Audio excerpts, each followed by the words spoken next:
윤석열 대통령의 나토 정상회의 참석을 계기로 한미일, 서방 국가와의 협력을 강화했지만 동시에 북한을 비롯해 중국, 러시아 등 이른바 신냉전 기류는 한층 더 차갑게 얼어붙고 있습니다. 특히 중국과 북한을 상대로 우리는 어떤 선택과 전략을 취해야 할지 김환건 국립외교원 교수에게 들어보겠습니다. 어서 오십시오. 안녕하세요. 나토가 이번 정상회의를 계기로 신냉전의 서막이 올랐다 이런 분석들이 가장 많이 나오고 있습니다. 지금 이 나토의 새로운 전략 개념에 러시아는 위협국으로 바뀌었고 또 중국에 대해서는 처음으로 명시가 됐는데 안보에 대한 도전이다 이렇게 명시가 돼 있단 말이죠. 예. 중국, 러시아를 바라보는 나토의 시각 변화 어떤 배경이 있다 보십니까? 예, 이번에 말씀해 주신 대로 나토의 2022년 전략 개념 8항에 보면은 러시아는 직접적이고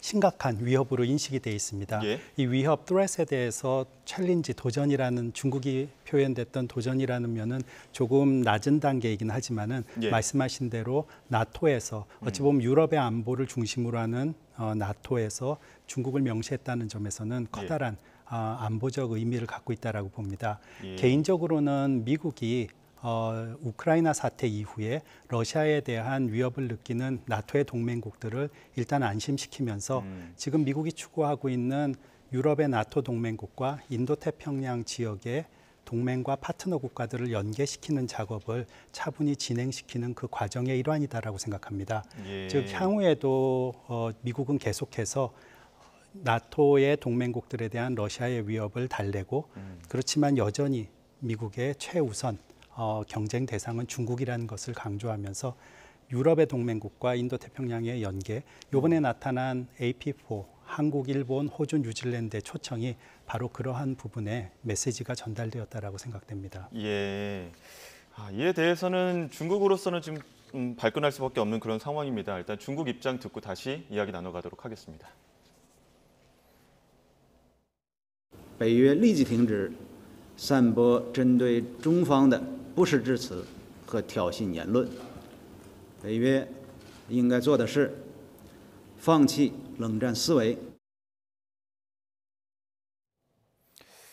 나토가 중국을 도전으로 명시한 게 지난해 6월에 이미 한 차례 있었기 때문에 어느 정도의 반발은 있을 것이라 예상을 했지만 중국 측에서는 굉장히 강하게 반발하고 있거든요. 왜 예. 갑자기 더 이렇게 강한 반발을 하는 겁니까?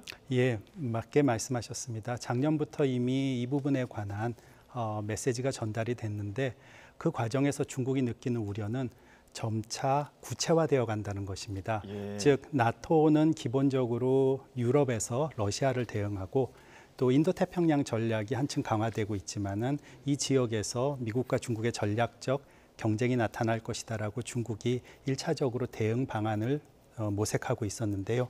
점차 미국이 이 나토와 인도태평양 지역을 연계시키는 과정이 나타났습니다. 오커스, 영국, 미국, 호주의 동맹을 강화시킨 거라든가 예. 아니면 인도태평양 지역에서 남중국해에 영국과 프랑스의 해군들이 나타나서 출연하고 함께 연합훈련을 하는 모습 등 이렇게 점차 구체화되어가는 과정에서 이번에 나토 정상회의에 한국, 일본, 호주, 뉴질랜드를 초청해서 러시아에 이어서 중국에 대한 도전을 명시하는 자리에 함께했다는 것은 이렇게 구체화되어가는 과정에 대해서 예. 중국의 우려가 높아진다라는 그런 모습으로 보입니다. 예. 중국을 둘러싸고 포위망을 구축하고 그 포위망을 구체화하면서 압박을 하는 그런 모양새가 지금 나오고 있는 상황입니다. 예. 중국 입장에서는 맞대응하지 않을 수가 없을 텐데 중국이 맞대응할 수 있는 카드가 있다면 어떤 게 있을까요? 예, 현재는 크게 두 가지의 대응 방안으로 나아가고 있습니다. 하나는 경제적이고요. 다른 하나는 외교 안보적으로 전략적 영향력을 확대하는 겁니다. 예. 경제적으로 본다면은 지금 브릭스, 기존의 중국, 인도, 러시아, 그다음에 브라질, 예. 남아프리카 공화국 등이 주축이 됐던 브릭스를 확대해서 브릭스 플러스로 나아가는 모습입니다. 예. 즉 미국이 이런 그 강대국과 동맹국 파트너들과 경제적으로 협력하고 경제 안보를 내세우면서 규범과 질서를 미국에 유리하고 중국에게 상대적 이익이 떨어지게 만들어가는 과정인데 중국은 이에 대응해서 새로운 브릭스 플러스로서 자신들의 경제 규범과 그다음에 무역에서의 이익을 보호하기 위한 노력을 하고 있습니다. 예. 두 번째로는 외교 안보적으로 영역을 확대해서 미국의 이런 포위 압박 전략에 돌파구를 만드는 겁니다. 대표적인 사례로는 상하이 협력 기구를 더욱 강화하는 방안과 함께 네. 최근 올해 4월에 나타났던 남태평양 지역에 대한 중국의 전략적 접근입니다. 4월 19일에 중국 외교부는 중국과 남태평양 도서국가인 솔로몬 제도와의 군사 안보 협정이 그러니까 안보 협정이 체결되었다라는 걸 공식 발표했고요.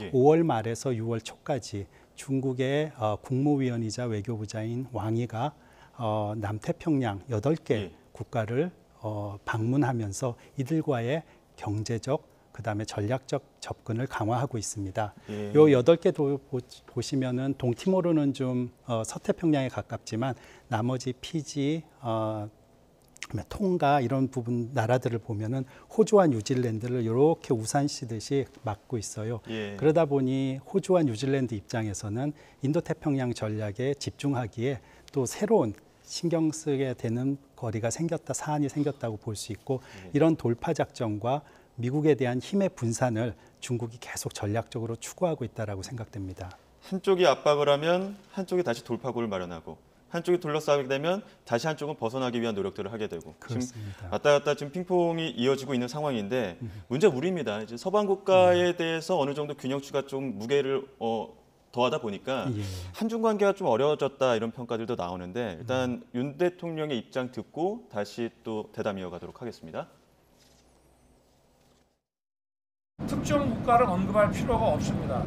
가치와 규범을 반하는 행위를 했을 때는 우리가 다 함께 그 부분에 대해서 규탄하고 만약에 그 국가가 그것을 받아들이게 되면 우리가 또 함께 세계의 평화와 번영을 위해서 함께 노력해가고 이렇게 하는 것이지 어떤 국가에 따라서 호불호가 있을 수 없는 것이라고 저는 생각합니다. 어떤 국가에 대해서 호불호가 없다 이렇게 얘기는 했지만 중국 입장에서는 그렇게 받아들이지 않을 수밖에 없는 그런 상황입니다. 우리가 대중 외교에서 좀 부담이 되지 않을까 싶은데 어떻습니까? 예, 현실적으로 아직 문제가 크게 부상되지는 않았지만 물밑에서 중국이 가지는 한국에 대한 우려와 비판적인 시각 그리고 도전 요인은 점차 증가할 것으로 봅니다. 그 이유는 미중의 전략적 경쟁이 점차 심화되어 있는 과정에서 한국의 윤석열 정부가 한미동맹을 강화하고 한미일 지역안보 협력 체제에 대해서 강조하는 모습이 나타나기 때문에 예. 중국의 입장에서는 당연히 이러한 모습이 좋게 받아들이기는 쉽지 않을 겁니다. 그렇지만 중국의 입장에서 본다면 지금 상황에서 한국과 바로 직접적으로 충돌하는 것도 바라지는 않을 것입니다. 예. 한국은 이런 상황에서 지금 한국이 중국 사이에 나타날 수 있는 도전 요인들, 즉 경제적인 공급망 문제라든가 아니면 군사 안보적으로 중국이 크게 우려를 느낄 부분에 관해서는 현재 운영되고 있는 전략 채널이라든가 아니면은 국가 간 정부 간의 대화를 통해서 도전 요인들을 미리 관리하는 방안을 모색하는 것이 중요할 것으로 생각됩니다. 이번 나토 회의에서 대통령실은 정상 세일즈 외교의 시작이다 이렇게 또 밝히기도 했었는데 그만큼 외교적인 시장 다변화, 중국 의존도를 좀 줄이고 유럽으로 어떤 수출 시장을 다변화하겠다는 이런 전략들도 있는 것 같은데 여기에 대해서는 어떻게 보십니까?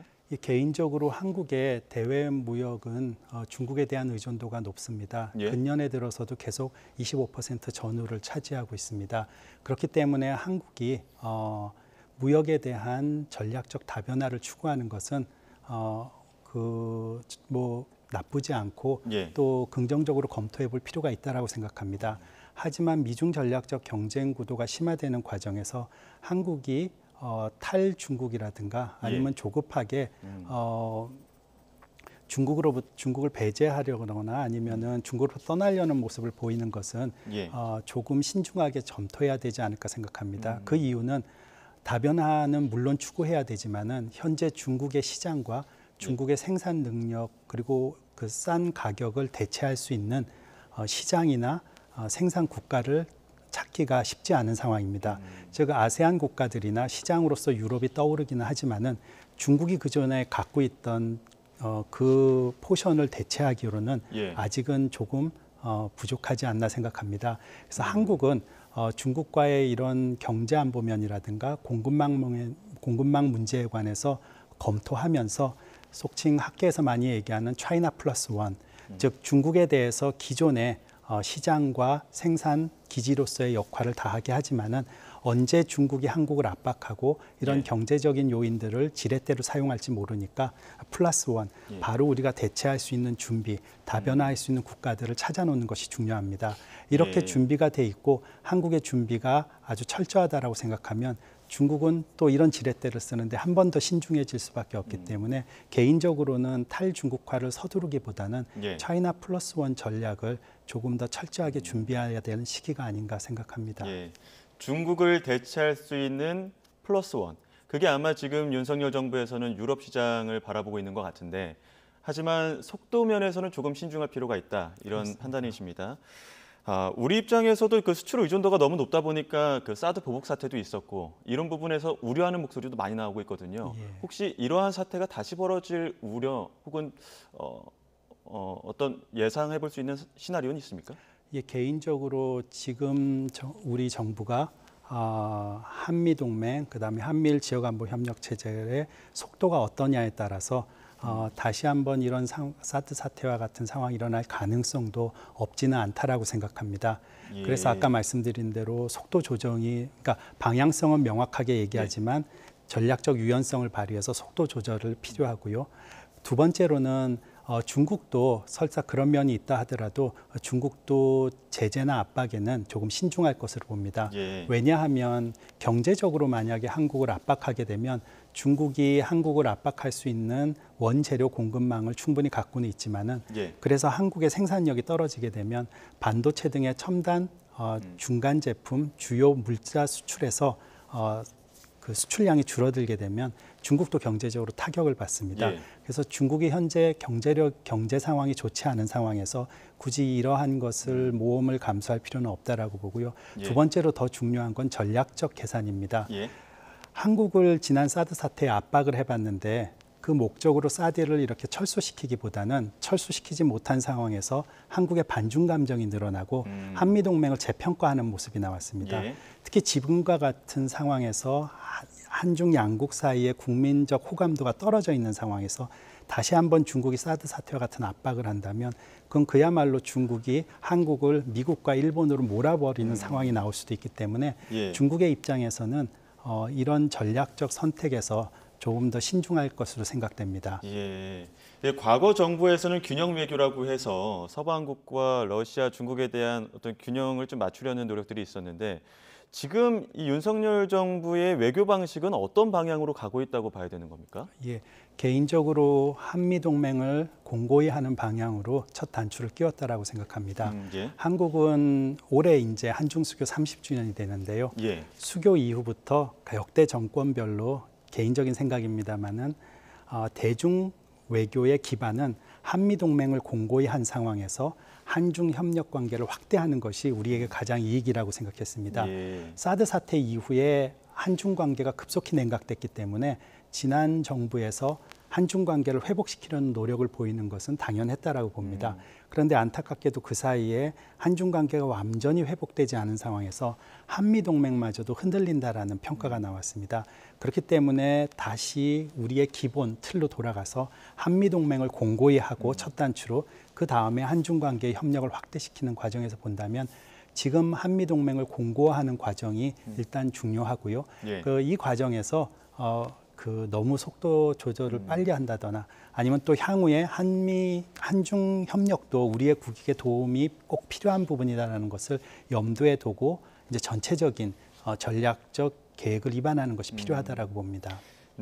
그 한미일 동맹의 그 강화 그런 부분에서 보자면 이번 또 나토 정상회의 무대에서 윤석열 대통령이 북한 비핵화를 위한 지속적인 협력도 당부하기도 했고요. 또 한미일 3국도 북핵 대응을 위한 그 공조 강화를 약속을 했습니다. 이 부분 듣고 다시 이야기 나누도록 하겠습니다. 한미일 간에 이런 북핵 위기와 관련해서 안보 협력을 강화해야 된다는 공감대는 가지고 있고 그 안보 협력은 북핵이 고도화될수록 점점 더 강화되는 것으로 귀결될 것이라고 저는 생각하고 있습니다. 네, 한미일 공조 강화를 이야기하고 있는데 한미일이 각각의 뭐 대북 정책에서 제재할 수 있는 이런 방안들도 있습니까? 예, 현재 한미일, 한미 동맹을 포함해서 한미일이 현재 북한의 핵과 미사일 위협에 대응할 수 있는 첫 번째 방안은, 또 가장 중요한 방안은 대북 억제력을 강화하는 것입니다. 예. 이렇게 대북 억제력을 강화한 상황에서 북한이 협상과 대화의 국면으로 나아갈 수 있도록 유도하는 것이 필요합니다. 현재 북미 2차 핵협상이, 하노이 협상이 사실상 결렬된 이후에 북한은 다시 미사일 실험을 재개했고, 최근에는 핵실험을 준비한다라는 분석이 많이 나오고 있습니다. 예. 그렇기 때문에 한국의 입장에서는 일단 한미일의 대북 억제력을 강화시켜 놓고, 그 다음에 중국과 이 문제를 논의하면서 북한에 대해서 대화의 국면으로 나오도록 국면을 유도하는 것이 필요한데요. 이 과정에서 중국이 어느 정도의 역할을 해줄지에 관해서 한국과 중국 사이에 어떤 논의를 할 수 있는지가 중요하다고 봅니다. 예. 또 그 중간에는 북한에 대한 인도주의적인 접근을 한중이 논의함으로써 협력 공간을 확대하고, 중국이 우려하는, 즉 이렇게 강한 제재가 계속됐을 때 북한 김정은 체제가 크게 흔들리거나 중국이 생각하는 미국 사이의 전략적 완충지대인 북한이 붕괴될 수도 있다는 우려를 낮추기 위해서 한중 사이의 논의와 인도주의적인 접근을 계속해서 한중이 깊이 있게 구체적으로 논의하는 그런 과정이 필요하다라고 생각합니다. 예. 제이크 설리번 백악관 국가안보보좌관이 그 나토 정상회담에 앞서서 북한이 핵과 미사일 프로그램 자금을 대는 데 쓰는 이 외화를 빼앗는 방안들을 고민해야 된다, 이렇게 얘기를 했었고, 또 지난달에 넬슨 테러 금융정보 담당 차관도 또 방한해서 뭐 한국 정부와 어떤 협의를 계속했습니다. 그리고 넬슨 차관 방안에 의해서 제닛 옐런 재무장관도 이번 달에 또 한국 방문할 것이라고 하는데, 이렇게 한국과 미국의 공조를 강화해서 북한을 압박하는 카드, 어떤 것들이 좀 있을 것이라고 보십니까? 보통 보면은 뭐 세컨더리 보이콧도 검토하고 있는 것 같던데요. 예. 현재 보면은 세컨더리 보이콧이라든가 금융에 관한 부분에서 조금 더 구체화될 가능성이 많이 논의되고 있다라고 생각됩니다. 예. 현재 말씀해 주신 대로 세컨더리 보이콧에 관해서 중국이 매우 크게 우려하고 있는 것이 사실이기 예. 때문에 한중 사이에 이런 부분에 관해서는 미리 선제적으로 서로의 의견이나 입장을 한번 논의해 보는 것이 필요합니다. 예. 중국의 입장에서 본다면은 한반도 문제에서 한미 동맹이 강화되고 한미일이 대북 억제력을 증가시키기 위해서라는 생각도 인정하지만은, 사실 미국의 의도는 미중 전략적 경쟁 구도 하에서는 이러한 힘의 강화가 사실은 중국을 표적으로 하고 있다라는 그런 의심의 눈초리를 계속해서 보내고 있습니다. 예. 한국의 입장에서 본다면은 대북 핵과 미사일 위협이 최근에 와서 높아졌고, 이거에 대해서 국제사회가 합의한, 국제사회가 유엔 안보리를 통해서 결의했던 내용에 따른 국제 제재는 중국과 이 동북아 지역 국가들이, 주요 국가들이 모두 합세해서 정확하게 예. 집행하면서, 동시에 중국이 우려하는 부분, 한국의 이러한 미국과의 동맹 강화나 일본과의 관계 개선이 중국을 표적으로 하고 있지 않은 부분과 또 혹시나 이런 안팎이 강화됐을 때 북한에 대해 커다란 혼란을 오는 것을 싫어하는 중국의 입장을 고려해서 그 인도주의적인 접근, 그 다음에 2차 그 세컨더리 보이콧이 중국이 국제사회의 기준을 지킬 수 있다라면은 한국이 도리어 미국과 협의해 나가면서 효과적인 대북 제재를 위해 중국의 협력이 필요하다는 것도 얘기하면서 이런 부분에 대한 중국의 우려를 낮추어가고 협력으로 이끌어내는 그런 그 노력이 필요한 시기다라고 생각합니다. 네. 신냉전 기류 속에 점점 더 우리의 외교는 중요해지고 있는 그런 상황인 것 같습니다. 지금까지 김한권 국립외교원 교수와 한반도 그리고 신냉전 기류 짚어봤습니다. 고맙습니다. 네, 감사합니다.